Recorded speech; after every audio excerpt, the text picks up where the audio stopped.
Welcome to the Daily Dharma, a gentle podcast where we read a philosophical story every week and reflect on how it relates to everyday life. Our focus is to use Buddhist philosophy to understand the complexity of modern life and find achievable and accessible pathways to peace and happiness.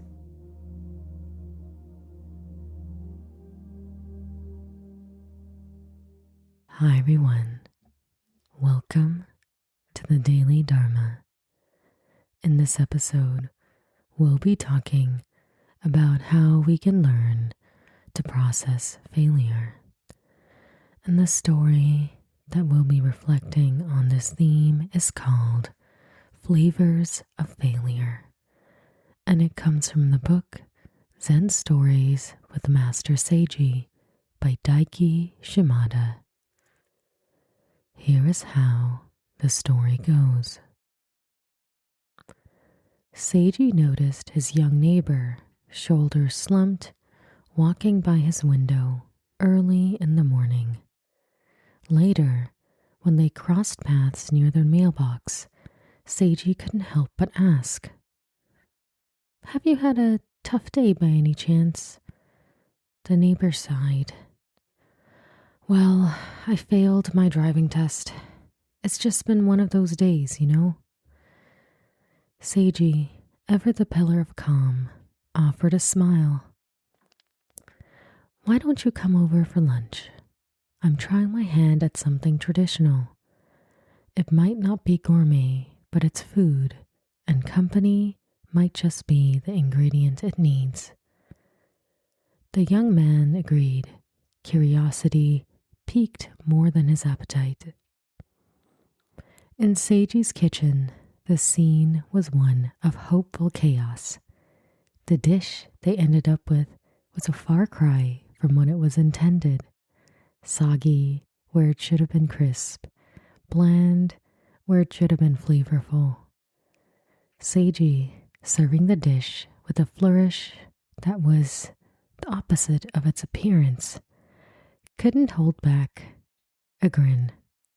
"Well, I guess I can say it certainly looks unique." The neighbor, trying to be polite, took a bite and then another, searching for the right words. But before he could speak, both the effort to find something positive to say and the absurdity of the dish caught up with them both, and they just erupted into laughter.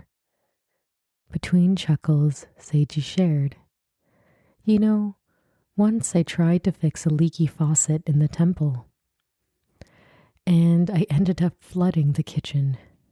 The head monk was really angry. It was a disaster then, but now it's a lesson learned with a side of mildew." Their laughter filled the small kitchen, and amidst the culinary mishap, they spent the afternoon sharing their stories of misadventures and setbacks, each tale more amusing than the last. Despite the meal's imperfections, the shared experience and the genuine connection made it memorable for both of them. When the young neighbor left, his earlier disappointment was replaced with a lightness, a broad grin etched across his face. In reading this story, I almost feel as though we all wish that we had a neighbor like Master Seiji who, upon seeing some sort of bad expression on your face, would just invite you inside and serve you a soggy meal, but it was really just an invitation to explore further what we're feeling. And before I moved, I actually did have a neighbor like that, except his name was Nick. And I always appreciated how, even without me saying anything, he can immediately sense when something was off. And of course, when he said something, that was my cue to just let everything spill. And sometimes the issues were minor, sometimes they were bigger, sometimes they were issues or rather failures in communication or relationships or my career that really plagued me and pained me. But even just a simple act of someone recognizing the pain that it held in me and then giving me this open and supportive space to speak about it definitely lifted a load of weight off my shoulders. But of course, what do we do when we don't feel as though there is a safe person or we don't feel like talking about the failure? This is very much how I felt during the week where we had flooding and all sorts of things in the house, because the last thing you want when you move into a new house is flooding, because you feel as though you have failed in not catching this or preparing for this, even though when I spoke to my partner about it, there really isn't a lot that we could have done. However, you still feel like a failure because an experience that you thought was going to go one way ended up going another.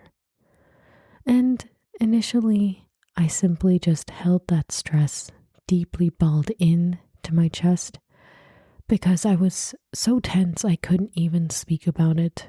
And of course, that is okay because I just felt I didn't have the energy or the bandwidth to really speak about this enormous failure and how I was feeling about it, which was bad. And only after things had somewhat calmed down, when I felt safe enough to speak about it, did I call my mom and just tell her everything that happened. And of course, I felt so good just hearing that validation, hearing another person say, wow, that must have been terrible. How stressed and anxious you must have been throughout that entire experience. And that conversation made me feel lighter. And just knowing that I did the very best I could in the situation also made me feel lighter. And in processing the failure, I have to always remind myself that as much as we like to think that our homes or our careers or the relationships we're in with other people are tightly controlled and easily predictable, they truly are not. There is very little I could have done to predict that there were tree roots growing into our pipes. This is not something I could have detected. It just simply isn't. And sometimes the failure is so drastic that something is perfectly fine 1 second, and just like the pipes being blocked, they are not in the next. And there is really sometimes nothing you can really do except bear and endure the failure at the moment of it, and only by giving yourself a lot of grace and time to really begin the process in a way that actually feels comfortable and safe for you can we start to dissect our experience of what happened and slowly let that experience fade into the past. Because even a couple weeks after the experience with the basement flooding, that stress was balled up in my chest. But I know myself, and I know that if I don't let this out, if I don't actively process it, it's going to stay there. That's why I decided to start talking about it.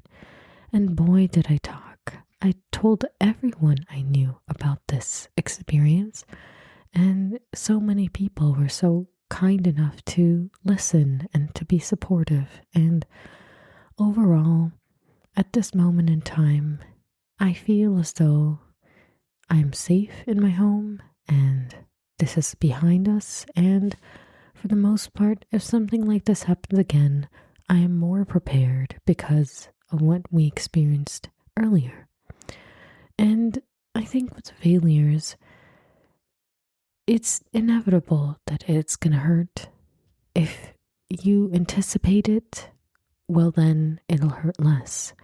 But if you really care about something, it's going to hurt. And trying to avoid that hurt can sometimes be successful, but at least in my end, it just isn't realistic. Because if you try to anticipate failure, well, then that becomes its own problem. Because it can also lead to a lot of anxiety where you're always thinking about failure or failures when nothing has even happened. So if it happens, it happens. And allowing yourself the space to simply go through that difficult experience and then slowly unraveling and unleashing the story that's kind of tightly coiled within yourself with the right people and with the right methods. I sure did write a lot of angry journal entries at that time. I also thought to myself a lot about all the different moments and experiences I had even during that entire week. But ultimately, because I had thought about it thoroughly, it doesn't haunt me anymore. And it's such a small thing in the grand scheme of life.